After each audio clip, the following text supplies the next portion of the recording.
بسم اللہ الرحمن الرحیم۔ السلام علیکم ناظرین کرام، اس وقت جو صورتحال ہے اس میں بھارت اور امریکہ کے مفادات ایک دکھائی دیتے ہیں، جس کا اظہار ٹیکساس کی تقریب میں مودی اور ٹرمپ نے کیا۔ اسٹیج پر بغل گیر ہونا دو اشخاص کے درمیان نہیں بلکہ اس وقت ریاستی سطح پر یہ اتحاد تھا۔ اس اتحاد کی قربت دونوں کی حرکتوں کی صورت میں دشمن کے لیے پیغام تھا۔ 50,000 افراد کی 90 منٹ تک جاری رہنے والی اس تقریب کو ٹرمپ نے تاریخی موقع قرار دیا تھا۔ اس تقریب میں ٹرمپ نے امریکی تاریخ میں پہلی مرتبہ ایک دہشت گرد اور سرے عام قاتل شخص کی پذیرائی کر کے مغربی تہذیب اور انسانی دوستی کے نقاب کو بھی اتار پھینکا۔ ناظرین کرام، نریندر مودی نے اپنی تقریر میں پاکستان کو بدترین انداز سے نشانہ بنایا۔ اس سے بڑھ کر صدر ٹرمپ نے اسلام اور مسلمانوں کو دہشت گردی سے جوڑ کر دنیا بھر کے مسلمانوں کی دل شکنی کی۔ دنیا میں کوئی مسلمان ریاست دہشت گردی میں ملوث نہیں، جبکہ مودی اور اس کا بھارت باقاعدہ برسوں سے مسلمانوں بالخصوص کشمیریوں کے ساتھ ظلم و بربریت کا کھیل کھیل رہا ہے۔ ناظرین کرام، اس وقت بھی کشمیری 2 ماہ سے زائد کرفیو کی قید میں انتہائی قسم پرسی میں زندگی اور موت کے بیچ سسک رہے ہیں۔ پاکستان کو کشمیریوں کے حقوق کے لیے تنے تنہا کچھ کر گزرنا ہوگا۔ اقوام متحدہ اور بڑی طاقتیں کشمیریوں کے حقوق کے لیے کچھ نہیں کر سکتی، کیونکہ ان کا جھکاؤ واضح طور پر بھارت کی طرف ہے۔ ناظرین کرام، بھارت پاکستان کے خلاف سازشیں اور دھوکے بازی سے حملہ کرنے کی منصوبہ بندی کرتا رہتا ہے۔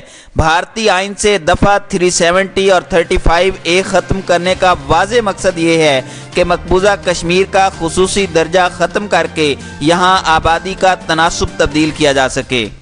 مقبوضہ کشمیر کے عوام کی بے مثال قربانیاں اور لازوال جدوجہد فیصلہ کن مرحلے میں داخل ہو چکی ہے۔ ناظرین کرام، بھارت عملی طور پر شکست کھا کر مکمل بدحواس اور بخلاہٹ کا شکار ہے۔ اقوام متحدہ کے انسانی حقوق کمیشن کی رپورٹ میں وہ انسانیت کے خلاف جنگی مجرم ثابت ہوا۔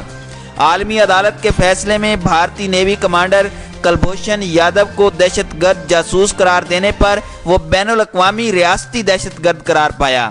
ایمنسٹی انٹرنیشنل، ایشیا واچ جیسی انسانی حقوق کی بین الاقوامی تنظیموں نے بھارتی مظالم کو بری طرح بے نقاب کیا۔ ناظرین کرام، اس وقت مقبوضہ کشمیر موت کے کنویں کی مانند ہے۔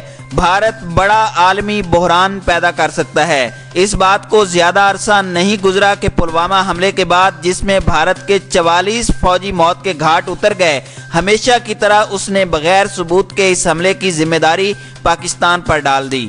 حالانکہ پاکستان نے واضح کر دیا کہ اگر بھارت کے پاس ثبوت ہیں جس سے یہ ثابت ہو کہ اس حملے میں پاکستان ملوث ہے تو حکومت ان کے خلاف بھرپور ایکشن لے گی۔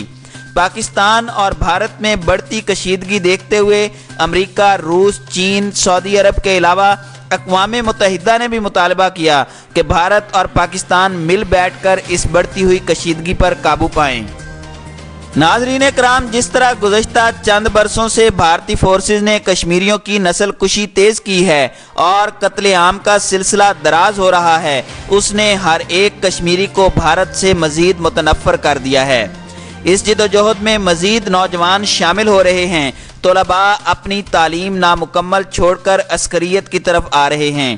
اس میں کسی سوجھ بوجھ یا شعور کا کوئی تعلق نہیں، کیونکہ لا تعداد اعلیٰ تعلیم یافتہ نوجوان بھی بندوق اٹھانے پر مجبور ہوئے ہیں۔